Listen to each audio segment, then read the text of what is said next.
Holidays-nale, அது நம்ம GT Holidays தான். GT Holidays, South India's #1 travel brand. வங்கக்கடலில் நிலை கொண்டுள்ள டிட்வா புயலால் சென்னை மெரினாவில் கடல் சீற்றத்துடன் காணப்படுகிறது. அந்த காட்சிகளை நாம் பார்க்கலாம்.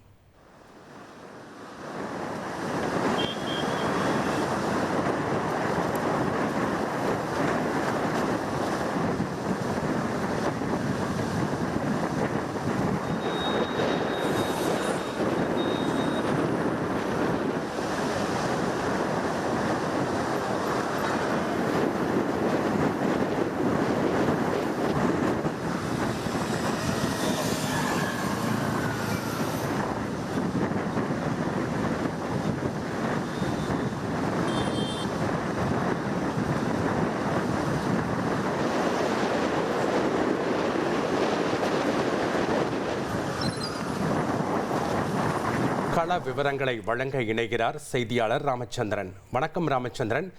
டிட்வா புயல் எதிரொலியாக சென்னை மெரினாவில் கடல் சீற்றத்துடன் காணப்படுகிறது. அலைகள் எழும்பி இருக்கக்கூடிய காட்சிகளை பார்க்குறோம். காட்சிகள் நமக்கு சொல்லுது அங்கே இருக்கக்கூடிய கடற்கரை சாலைகள் எல்லாம் மணல்கள் தெரித்து காணப்படுகிறது. தற்போது அங்கு என்ன மாதிரியான முன்னேற்பாடுகள் பணிகள்லாம் செய்யப்பட்டிருக்கு? விவரங்களை பதிவு பண்ணுங்க ராமச்சந்திரன். வணக்கம் ஜபாஸ்டின். சென்னையிலிருந்து 540 கிலோமீட்டர் தொலைவில் நிலை கொண்டுள்ள டிட்வா புயலால் சென்னையில் கடல் அலைகள் சீற்றத்துடன் காணப்படுகிறது.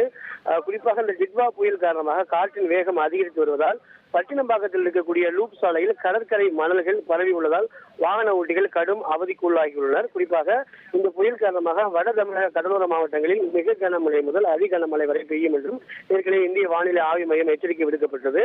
இதன் காரணமாக வட தமிழக கடலோர மாவட்டங்களில் அதிக அளவு காற்று வீசி வருகிறது. கடல் காற்று, கடல் அலைகளும் வழக்கத்தை விட பல அடி உயரத்திற்கு சீற்றமாக காணப்படுகிறது. குறிப்பாக பட்டினம்பாக்கம் லூப் சாலையில் இருக்கக்கூடிய கடற்கரை மணல்கள் அந்த காற்றின் வேகம் அதிகம் காரணமாக சாலையில் முழுவதுமாக பரவி உள்ளது.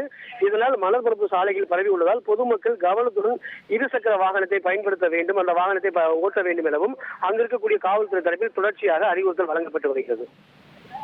நன்றி ராமச்சந்திரன், எங்களுடைய கள விவரங்களுக்கு. Holidays-nale, அது நம்ம GT Holidays தான். GT Holidays, South India's #1 travel brand.